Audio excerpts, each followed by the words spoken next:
여러분 안녕하세요. 후수파파입니다. 대리계약 시에 대한 내용들을 계속 보고 있는데 원칙적으로 서류를 완벽히 준비시키고 진행해야 하는 것은 너무나 당연한 거죠. 하지만 사실은 건물주의 가족이나 관리인, 관리부동산과 서류가 좀 미비한 상태에서 그냥 진행하시는 경우가 많을 거예요.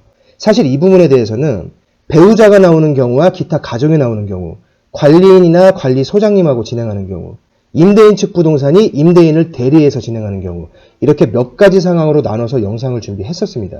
편집을 하고 나니까 한 7분 정도 되는 영상이었는데 편집하는 내내 한 가지 생각이 계속 떠오르더라고요. 원칙적인 진행이 아니라면 사실 어느 상황도 완벽하게 안전한 계약은 없어요.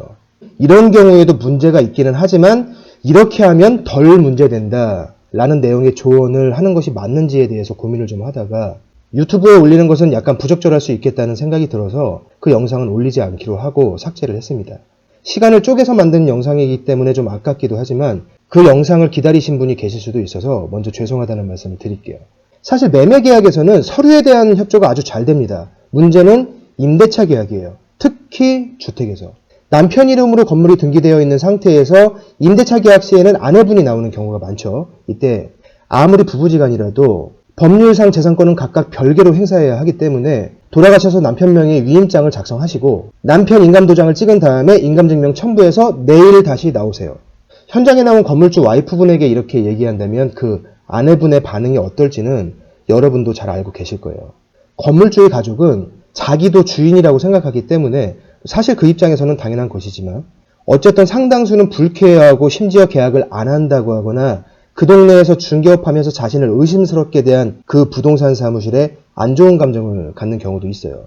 완벽한 방법으로는 계약을 진행하기 어렵고 그렇다고 대충 진행하기도 뭔가 좀 찝찝하고 계약을 깨버리자니 그건 또 아니고 이런 상황에 자주 처하게 되는데 매매계약일 경우에는 무조건 원칙적인 방법으로만 하셔야 합니다. 서류가 미비한 상태로 대리인과 매매계약을 진행하셨다가 문제가 생기면 그 대가가 너무 크기 때문에 당연한 일이고요. 우리나라는 특히 전세라는 특이한 제도가 있기 때문에 임대차 계약 시에도 안심하시면 안 됩니다. 실제로 남편 명의의 부동산을 아내가 대리로 임대차 계약 진행할 때 사실 이 경우가 가장 사고가 없는 편이긴 하지만 이때에도 사고가 나는 특이한 케이스들이 실제로 있습니다. 내가 아주 잘 알고 있는 건물이고 역시 아주 잘 알고 있는 그 건물주 가족과 계약을 진행하더라도 비록 작지만 어느 정도의 사고 위험성은 항상 존재하기 때문에 위험성을 좀 인지하실 필요가 있고요. 영상에서 드릴 수 있는 말씀은 뭔가 원칙에서 약간 벗어났다 싶거나 뭔가 좀 애매하다 싶을 때는 무조건 등기상의 건물주 계좌를 요구하시고 계약금뿐만 아니라 잔금까지 무조건 그 계좌로 입금하시라는 거예요. 이런 경우들이 있어요. 분명히 건물주가 대리계약에 동의를 했습니다. 서류만 미비할 뿐이죠. 사실 그 건물은 여태까지 그 대리인이 종종 대리계약을 해왔었고요. 그런데 어느 순간 대리인이 보증금을 가지고 잠적했을 경우에는 건물주는 100이면 100 모두 말을 바꿉니다. 동의한 적이 아예 없거나 그런 조건으로는 동의한 적이 없다고요. 그런데 이런 경우에도 계약할 당시에 건물주 계좌로 입금을 했었다면 그 호실에 대해서는 건물주가 크게 문제 삼지 않아요. 왜? 건물주는 지금 지난 계약들을 인정하기 싫은 것이 아니에요.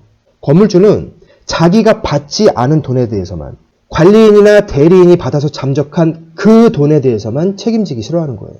대리계약으로 인한 문제가 꼭 보증금에서만 생기는 것은 아닙니다. 특히 업무용 빌딩에서는 다양하고 특이한 경우들도 가끔 발생하는데 일단 대리계약 시에 건물주 계좌로 보증금을 입금한 건에 대해서는 문제가 잘 생기지 않고 간혹 문제가 생기더라도 대부분 해결이 쉽습니다.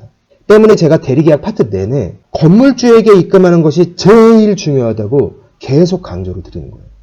다시 한번 강조드리지만 대리계약 시에 서류가 좀 미비하다거나 뭔가 미심적인 것이 있다면 일단 계약을 스톱시키고 상황을 다시 파악하는 것이 원칙입니다. 하지만 현장 상황상 일단 진행할 수밖에 없는 상황이라면 부동산에서 강력히 요구하시던 아니면 손님 핑계를 대시던 반드시 등기상 건물주의 계좌번호를 받아서 건물주의 계좌로 진행하시라고 당부를 드리면서 대리계약 파트를 마치도록 하겠습니다. 다음 영상에서는 신탁부동산에 대해서 알아볼 거예요. 임대차 계약을 진행하다 보면 등기부등본 갑구에 신탁등기가 있는 부동산을 가끔 보게 되는데 이게 뭔지 깊게 생각 안 하시고 그냥 진행하시는 분들이 있어요. 별것 아니라는 건물주 얘기만 듣고 그냥 진행했다가 불미스러운 일에 휩쓸리는 경우를 종종 보게 됩니다. 신탁등기가 무엇인지, 왜 신탁등기를 하게 되는지, 무엇을 어떻게 확인해야 하는지, 계약서 진행은 어떻게 해야 하는지, 다음 영상부터 신탁부동산의 계약 진행에 대한 얘기에 들어갑니다. 다음 영상에서 뵙겠습니다. 고맙습니다.